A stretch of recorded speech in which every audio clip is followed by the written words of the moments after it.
Hi everyone! Welcome to our Canada's Wonderland adventure! So, this is our very first time visiting and we're being so excited to finally experience one of the most popular theme parks in Canada. So, parang ito yung Disneyland sa Canada. So, syempre, dumaan na naman kami sa 401 highway. And, syempre, maaga kaming umalis, 7:30 a.m. Pero nakarating na kami ng 10:30. So, na-traffic na naman kami. So, for a little background, Canada's Wonderland is the largest theme park in Canada, located in Vaughan, Ontario, just north of Toronto. It first opened in 1981 and has grown to feature over 200 attractions, including the roller coasters, family rides, live shows, and the huge water park called the Splash Works. Since we're coming from London, it's about a 2-hour drive on a good day. But of course, with traffic, it can take a little longer. Inabot kami ng 4 hours na naman sa traffic. Dun sa bandang pagdating ng Cambridge and Waterloo, yung papasok na ng Mississauga and the Pearson View, medyo traffic na. Na-traffic na kami doon. So, on our trip, we definitely felt the back-to-school rush with lots of families trying to enjoy one last summer getaway.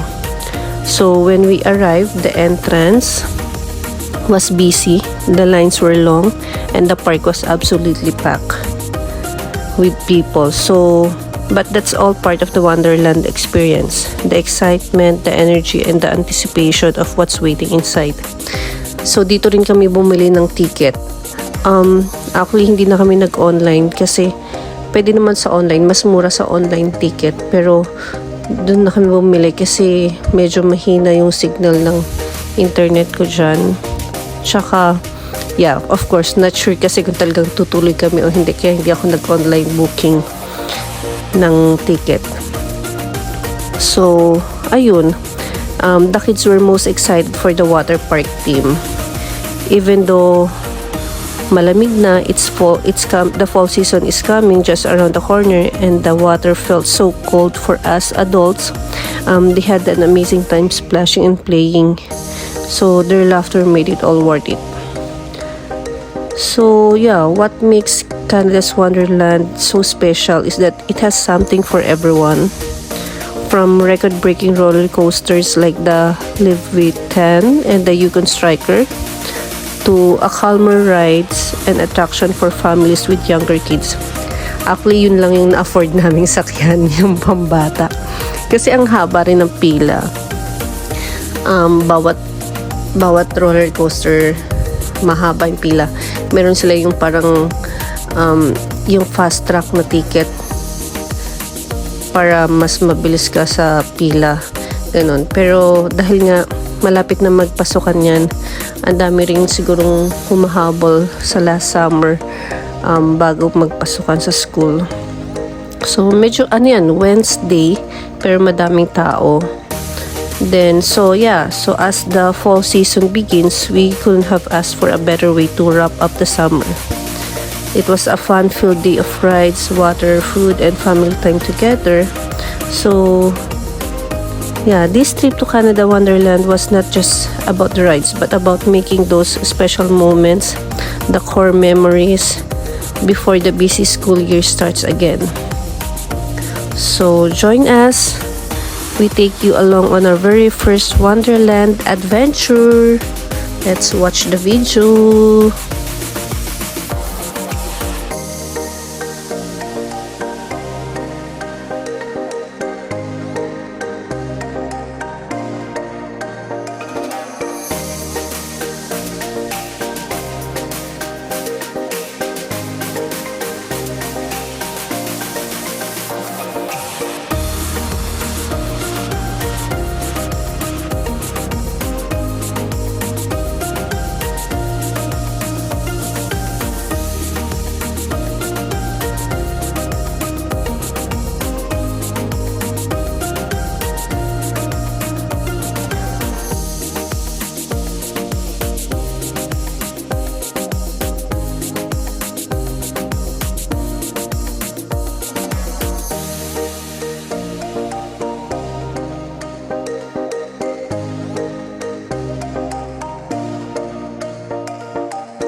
Ayan, so this is Canada's Wonderland.